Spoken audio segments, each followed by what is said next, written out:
Both League of Legends and Smite have some hefty mid-season changes. Paragon introduces the coolest hero yet.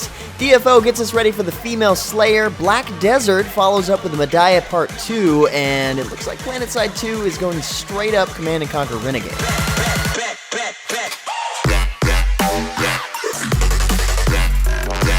What's happening, guys? James Blon here with MMOHuts.com with a quick weekly recap for MMO news and announcements for the week ending May 9th, 2016. Starting out this week, we have another update for the new Secrets and Shadows expansion coming to Tera. Last week, they revealed the new dungeons available for high-level players, and they finally teased the flying mounts they mentioned in the teaser announcement last month. The new dungeons announced are the Democron Factory, which is a 7-player raid dungeon for level 65 characters where you have to go up against the giant crab, of course, and Verno, a former researcher who has transformed into a mindless, twisted monstrosity. And then you have the Shadow Sanguinary, a 5-player dungeon where players ultimately face Decurion, who is apparently back for this expansion. Besides that is the new Celestial Arena for level 65 characters, offering 12 waves of random monsters. And this one you do have to do solo. It is a solo dungeon. Now, the interesting part about the flying mounts is that they're actually granted to players permanently after completing a level 65 quest line. Based on the new teaser trailer playing here, I've got to say they do look pretty awesome. Expect all of this and more in Tera's new expansion coming sometime this month, maybe even this week. Next up, League of Legends revealed its newest champion earlier last week. Here we have Taliyah, the Stoneweaver, a control mage designed to trap her lane opponents using the earth from the lanes itself. Sort of like something out of the X-Men, she can surf across the ground to a side lane with her passive, push waves of minions with powerful AoE attacks, and build up movement speed along the way. She's able to create a long wall of earth and then ride it as it passes through obstacles and into other lanes as her ultimate ability. Pretty interesting mechanics going on here. She's definitely an earthbender and really looks cool doing it. Kind of digging her animations. Yeah, you see what I did there? Beyond that, we also see a new video going over the mid-season changes that focuses on magic with mages and elemental dragons taking the stage. With the mage reworks, the goal is to bring distinction, cohesion, and the game health to mages, giving them a more unique reason to be picked. Of course, with that, magical items have been tweaked and new ones added in, but then we see the elemental dragons take flight. According to Riot, they've noticed that mid-objectives, besides turrets, have been struggling to stay relevant in many games, and that's where the dragons come in. With them, they've created a unique ecosystem of adaptation that augments a variety of team compositions and strategies. So, for the first 35 minutes of the game, one of 4 elemental dragons will spawn, and the moment you take one down, the minimap will indicate the next elemental type that is available. The cool part is that the elemental buffs actually stack, making you even stronger in that aspect. Check out the updates page at League of Legends to read up on all the changes coming soon. On a similar note, Smite revealed its patch 3.8 notes recently, known as the Perfect Storm. Hitting the playtest server really soon, this patch brings back some stuff from the past, besides new stuff, of course. One thing being changes to Conquest. The Speed Camp has made its return, the Boar Camp has been moved around along with the Harpies. Pretty much all of the camps have changed one way or the other, honestly. But the reason for these changes is that in Season 3 so far, the jungler has become more of a mid-support role. Without a speed buff, map positioning becomes a risky chore that typically doesn't pay off, and as a result, the solo lane is rebalanced out now so that the jungle can rotate in and take the experience. We also see some new item changes and god balancing in this patch, quite a bit, actually more than normal, and we get some really cool new skins like Vicious Apollo, Rift Shaker Giannis, Jokey Loki, and Jaguar Shibalanke, my personal favorite of the bunch. 3.7 brought with it the new remodel for Arachne, but 3.8 shows us the latest god Susano, god of the summer storm, hence the name for the patch being the perfect storm.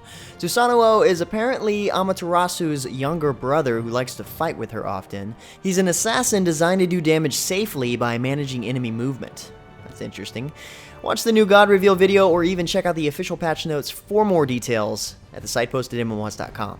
And just when I thought Paragon couldn't get any more awesome looking, they had to go and introduce this new hero. Another duo of sorts. This time we see GRIM.exe, a powerful ranger bot directly controlled by a tiny little imp. Or at least that's what it looks like. This guy's pulse cannon features a passive with bonus damage every 8 seconds, and his other abilities allow him to shield himself, slow enemies, or even knock them back. His gyro-targeted force orb, as they call it, his ultimate in other words, homes to a target while passing through objects and non-hero units. That sounds pretty handy. Expect to see this badass in the game tomorrow, May 10th. Next up, a lot has been going on in Dungeon Fighter Online the past several weeks to months. First, we had the start of Act 3 with the Anton to Zelva update featuring 2 new areas and 2 new dungeons, among plenty other things, but now we have the official announcement that the female Slayer is set to arrive this month, May 17th. The highly anticipated class is very similar to the male Slayer, but with a few awesome differences, one being the fact that her passive increases her crit hit rate when not attacking. Here we see the new community-inspired hype video for her arrival next week. Keep a lookout for the complete reveal coming soon. This is Female Slayer. On a similar note, Elsword is celebrating its 5th anniversary this week with a video showcasing the KOG Games studio and its representatives and community appreciation. Of course, there are plenty of events going on in the game, but the cool part is that it kind of takes me back to my early video making days. I covered Elsword when it first started in beta.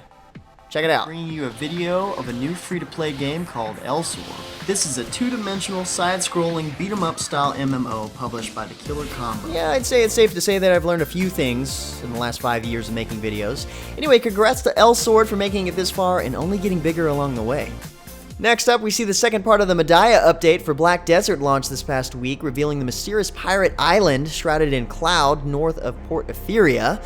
The first Mediah update earlier last month brought in the 2 new classes to play, the Musa and the Meiwa. In this update, we see new monsters, new NPCs, new quests, dungeons, locations like I already mentioned, and plenty more secrets to look forward to. Everything based around pirates, it seems.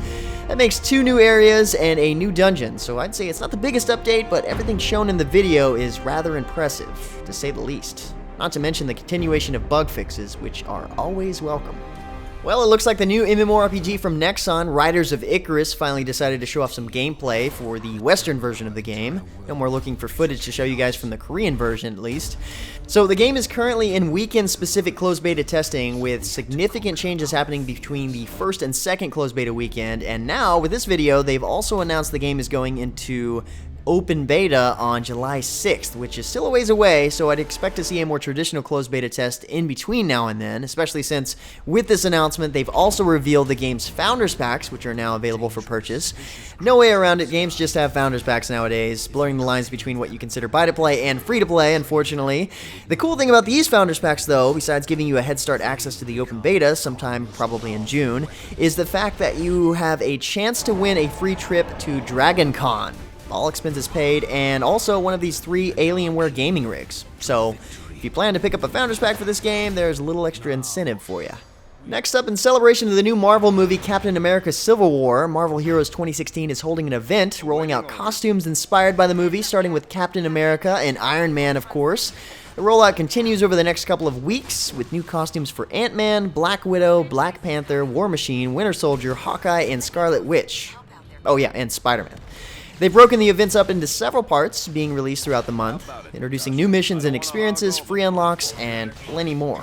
Pick up the official site post information at MMOHuts.com. No spoilers, though. I haven't seen the movie just yet, but my predictions are that they end up working things out because, you know, they both have moms named Martha. Just a guess. A huge new update came in recently for the PC version of PlanetSide 2. We're talking base construction, and let me tell you, it is straight up Command & Conquer, or Command & Conquer Renegade, whichever you prefer, which in my opinion is freaking awesome. This is not a bad thing at all. They even have a Tiberium counterpart called Cordium. So it works exactly the same way. If you're familiar with the Command & Conquer series, you hop on a harvester. In this, they're called ants, and you harvest this cordium, which is used as a building resource to build all kinds of different structures and base defenses to build your entire base out, and then you obviously attack everybody. This definitely makes me want to hop back into PlanetSide 2 and Command & Conquer Tiberium Sun for that matter. Check out the official patch notes for details on what tools and constructs are currently available, but this update is both legit and it brings back some nostalgia. And finally, for a last bit of news, which is not really something we see too often, but based on how this year's going, I'm not really too surprised. Tryon announced this past week that its new game Atlas Reactor is actually switching from the free-to-play model to a buy-to-play model. So now instead of the cosmetic and boost-based microtransaction system they have in the game, you have to buy the game in order to play it, and all the items that were once in the cash shop are now just earned through gameplay. Those who purchase the Founders Pack will get a copy of the game, of course, and a new pricing structure has been announced for its access bundles, all of which include all the current and future freelancers. More information about the changeover at their official website. I honestly can't say I saw this one coming. Tryon always has to shock us somehow, I guess. Anyway, guys, that's about it for all the major MMO news and announcements for this week. Like always, if you're looking for more information regarding the news featured in the recap, check the links in the description below or head over to MMOHuts.com for all the latest in gaming news. Feel free to discuss the news in the comments below and follow us on Facebook and Twitter. But until next time, guys, that's going to be it for me. I'm James Blonde. See you out there, gamers.